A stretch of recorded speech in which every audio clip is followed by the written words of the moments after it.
કાળઝાળ ગરમી વચ્ચે તંત્ર સજ્જ, હોસ્પિટલમાં સ્પેશિયલ હીટ સ્ટ્રોક વોર્ડ કાર્યરત. વડોદરામાં કાળઝાળ ગરમીને પગલે તંત્ર દ્વારા હીટ સ્ટ્રોક સામે આગોતરી તૈયારીઓ કરવામાં આવી છે. સરકારી હોસ્પિટલમાં છેલ્લા 20 દિવસથી 20 બેડનો સ્પેશિયલ હીટ સ્ટ્રોક વોર્ડ કાર્યરત છે, જ્યાં નિષ્ણાત તબીબો અને નર્સિંગ સ્ટાફ તૈનાત છે.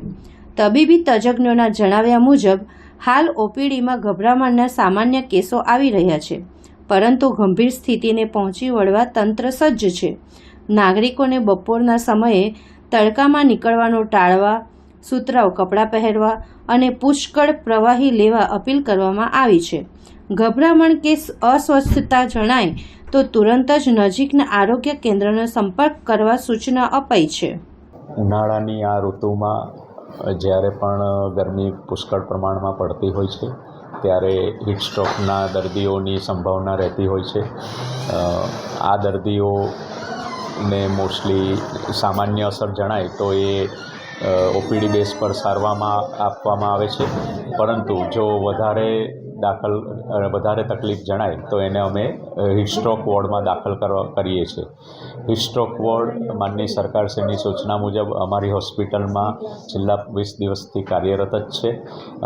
આ વોર્ડમાં અમારી 20 બેડની કેપેસિટી છે અને એ પ્રમાણે અમારો જરૂરી નર્સિંગ સ્ટાફ, સર્વન્ટ, ડૉક્ટર્સ ત્યાં પોસ્ટિંગ કરી દેવામાં આવ્યા છે અને જરૂર પડશે તો આ વોર્ડમાં બેડની સંખ્યા પણ અમે વધારી શકીશું અને સ્ટાફની સંખ્યા પણ વધારી શકીશું.